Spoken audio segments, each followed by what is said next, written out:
Gene Simmons saw me on Merv Griffin and hired me to be Diana Ross's opening act. And you asked me the question before we walked into this room. That's unbelievable. It's phenomenal. That's so cool. Yeah, and to think that at this age, coming up on 70, that That's I'd old. still be sitting. That's I am old. old. That I'd be sitting here in a warehouse with a bunch of toys, having fun with really funny people, is unbelievable and is a dream come true. Yeah, that's badass. Yeah, Killer. That's badass. it is. Killer, dude. There's also something so romantic about old school comedy that you would do a set and then someone like Gene Simmons would see you and be like, oh, you should open for Diana Ross. When you did TV in those days, in the 70s and the early 80s, if you got on TV, your life was never the same, whereas today you can be on TV every day. I mean, it's crazy. And nobody knows your name. Yeah. And they say it's a hit show and nobody knows who, I've always used this example where CSI, which is I think a hit show, right? Now, who stars in CSI? I mean, which one, Yeah, but I don't know the names. Exactly. Whereas you knew in the 80s, you knew the third person in the credits on any show. So it doesn't, and then if you got on at the Comedy Store or the Improv, there was 2 clubs here, you were going to get seen by every network or anybody that had anything to do with anything. And today you have to break through. Maybe somebody will hear you on a podcast But or a what. lot of people were seen. Don't you understand how unique it is that you were seen? It's not about me. And you blew the roof off. Yeah, but the point is, there's a lot of people who can blow the roof off today and not get seen and not have those eyes on them. Yeah, but I also think there's You're telling me.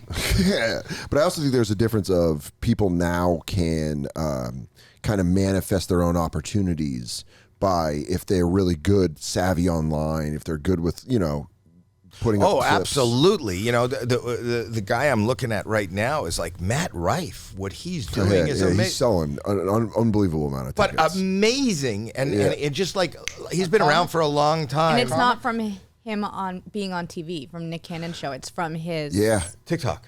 Yeah. But that's social brilliant. media. But, before that, Dane Cook. Yeah. After my era, which was doing the Tonight Show or, getting on any TV, then Dane Cook was the first guy to use MySpace to completely blow up. One of my best friends is Nate Bargatze. And I've watched Nate do a ton of Tonight shows, did a ton of Conan. He was doing all these late night shows, but it was other things that, it wasn't those things that blew him up, but those helped. But it was kind of a mixture. Same thing of, as Russell Peters. Russell Peters is another guy from Toronto who did these. I think, Lou, you did one of these too, those CBC or CTV half-hour comedy specials. He did that. I was on television, Donnie.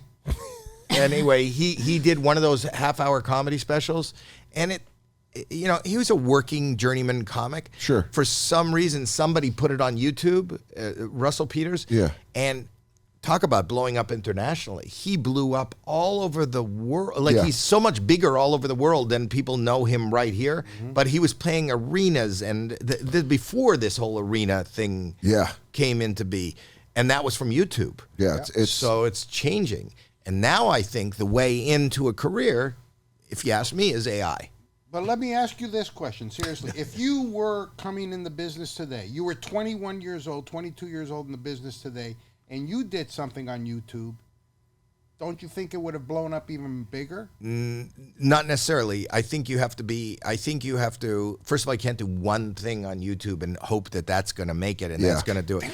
And but I think that what happens with people who are on social media today, it's about consistency. Like it continues. You continue to put out. You can gain momentum. And you need momentum and you need consistency. And you also need to figure out how whatever that is, how do you package that? What is your thumbnail? What is your clickbait? What is your, what time do you post? Well, now there's AI that can control that for you too. So they can tell you My daughter takes it full circle. What kind of content you should be making, what is the best clip from this podcast that you should be putting up, what should the title be that will get the most hits.